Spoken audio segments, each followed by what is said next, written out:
Boa noite para você. Câmara dos Deputados e Senado aprovam reajuste salarial para servidores.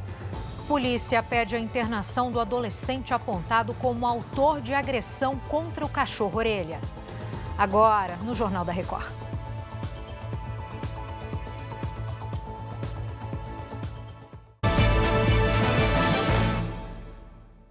Oferecimento Bradesco. Ajuste seus limites do Pix para um carnaval seguro. Os deputados aprovaram um reajuste salarial para os servidores do Legislativo. Flávia Alvarenga, boa noite para você. Já existe uma previsão de quanto isso vai custar para os cofres públicos?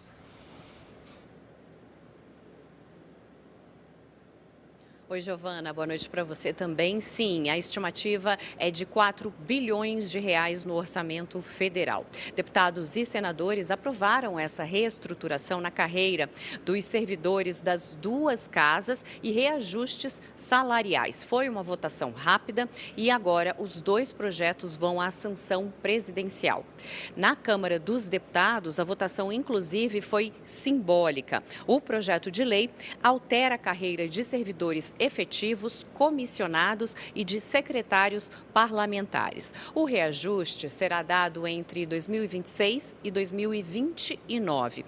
Para servidores de carreira e servidores efetivos, o percentual é de 9,25%. Já para os cargos comissionados, aumento de 8,63%. De acordo com a Câmara dos Deputados, esses valores já estão previstos no orçamento e não há necessidade de um crédito adicional. Já no Senado, os reajustes podem chegar a 28%. Giovana. Flávia, muito obrigada pelas informações. A Polícia Federal prendeu o ex-presidente do Rio Previdência, o Fundo de Aposentadorias e Pensões dos Servidores do Estado do Rio de Janeiro. A instituição é investigada por investimentos no Banco Master, que foi liquidado no fim do ano passado. Os agentes fizeram buscas no apartamento do ex-presidente do Rio Previdência e apreenderam documentos. Davis Marcon Antunes não estava em casa. Ele foi preso na rodovia Presidente Dutra, na cidade de Itatiaia, quando seguia do Aeroporto Internacional de São Paulo para o Rio de Janeiro e teve o carro interceptado. Davis voltava dos Estados Unidos e foi levado para a sede da Polícia Federal, na capital fluminense. A prisão faz parte da segunda fase da operação, que investiga investimentos do Fundo de Pensões e Aposentadorias de Servidores do Estado do Rio de Janeiro no Banco Master. Entre novembro de 2023 e julho de 2024, a autarquia teria aplicado 970 milhões de reais na instituição financeira, liquidada em novembro do ano passado. Em janeiro, quando agentes apreenderam documentos, joias e dinheiro no apartamento e na sede do Rio Previdência, Davis Marcon Antunes pediu exoneração do cargo e negou qualquer ilegalidade. Mas durante as buscas, a PF identificou movimentações suspeitas de retirada de documentos do apartamento dele, manipulação de provas digitais, além da transferência de 2 carros de luxo para terceiros. Além do ex-presidente do Rio Previdência, a Polícia Federal também foi às ruas para cumprir outros 2 mandados de prisão e 9 de busca e apreensão, em endereços ligados a investigados no Rio e em Santa Catarina. A medida se baseou em indícios de obstrução de investigações e ocultação de provas. A defesa de Davis Marcon Antunes disse que só vai se pronunciar depois de analisar o caso. O Rio Previdência ainda não se manifestou. O depoimento do banqueiro Daniel Vorcaro à CPMI do INSS já tem nova data. Vai ser no dia 26 de fevereiro. Inicialmente, o ex-controlador do Banco Master seria ouvido nesta quinta-feira. Mas após um acordo, o depoimento foi remarcado. O ajuste garantiu que ele compareça à CPMI sem nenhum habeas corpus preventivo que garantia, por exemplo, o direito ao silêncio. O Ministério Público Militar defendeu a expulsão do ex-presidente Jair Bolsonaro do Exército e de outros militares condenados por tentativa de golpe de Estado. O Ministério Público Militar classifica os militares condenados na trama golpista como indignos para o oficialato. No caso de Jair Bolsonaro, o procurador-geral da Justiça Militar, Clauro Roberto de Bortolli, afirma que Bolsonaro agiu com descaso com as regras éticas mais básicas e organizou um golpe contra as instituições. Bortolli pediu a expulsão de Bolsonaro e dos outros 4 militares condenados pelo Supremo Tribunal Federal. Agora cabe aos ministros do Superior Tribunal Militar analisar os processos. Além de Bolsonaro, serão julgados o ex-comandante da Marinha, Almir Garnier, e os generais Augusto Heleno, Paulo Sérgio Nogueira e Walter Braga Neto. O grupo foi condenado pelo Supremo a penas de 19 anos a 27 anos e 3 meses de prisão por tentativa de golpe de Estado. Pela primeira vez, o Superior Tribunal Militar vai julgar a perda da patente de generais.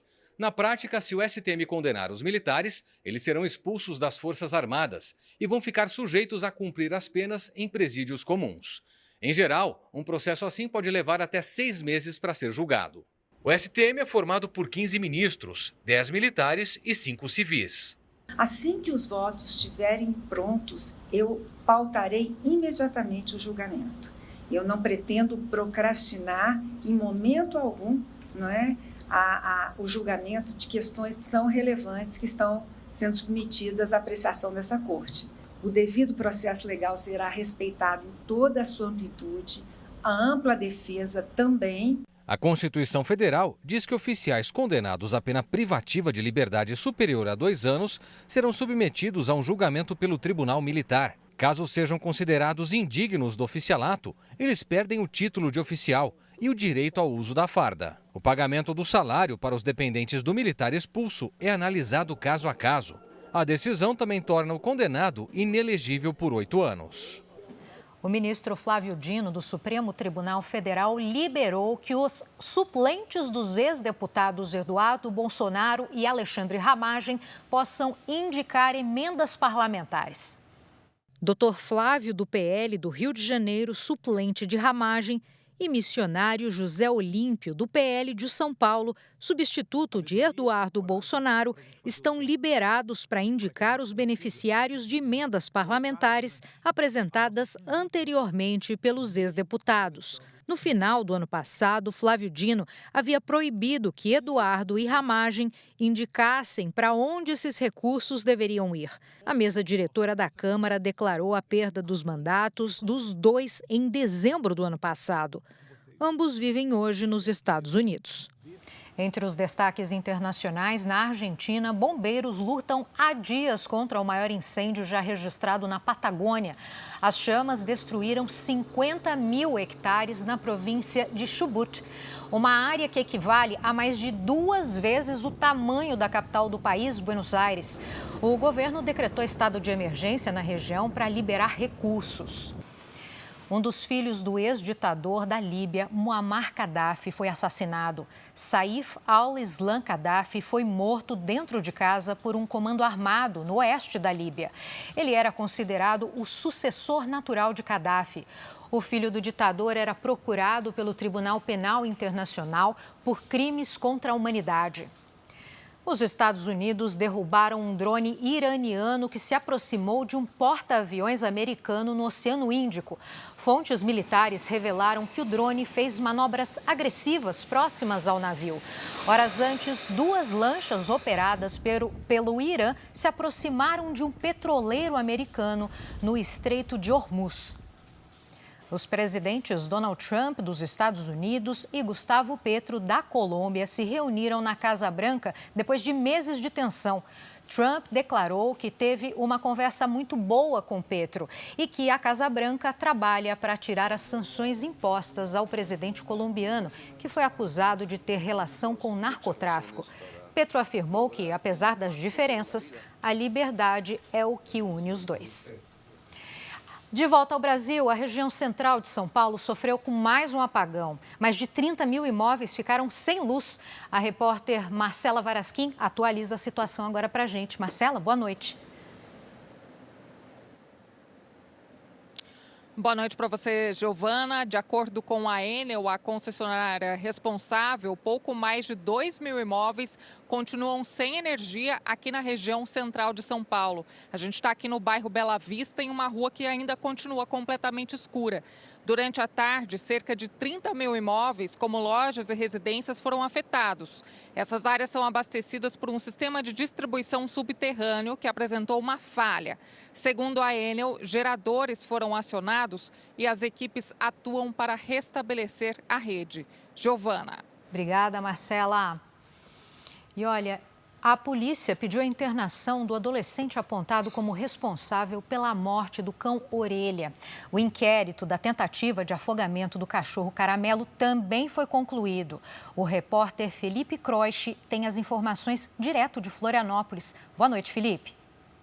Boa noite, Giovana. O governo do estado de Santa Catarina divulgou há poucas horas a informação por uma nota, informando que 4 adolescentes foram indiciados pelo caso contra o cão Caramelo e um outro adolescente teve o pedido de internação por envolvimento na morte do cão Orelha. Outros 3 adultos também foram indiciados por coação à testemunha. Orelha morreu no dia 4 de janeiro. Ele era um cão comunitário que recebia cuidados de vários moradores da Praia Brava, no norte da ilha de Santa Catarina, aqui em Florianópolis. Os advogados de defesa dos adolescentes negam o envolvimento deles nos 2 casos. Giovana. Obrigada. E agora a gente vai para o Rio de Janeiro porque o governo federal vai revogar a decisão que flexibilizava o número de passageiros no aeroporto Santos Dumont.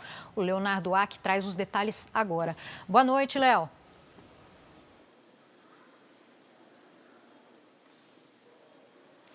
Oi, Giovana, boa noite para você, boa noite a todos. Olha, a medida foi anunciada pelo prefeito do Rio, Eduardo Paes, após reunião em Brasília com o presidente Lula e também o ministro de Portos e Aeroportos, Silvio Costa Filho. A mudança previa um aumento para 8 milhões de passageiros por ano no terminal que fica na região central da cidade. Agora, com a decisão, a limitação do Santos Dumont permanece até 6,5 milhões de passageiros por ano.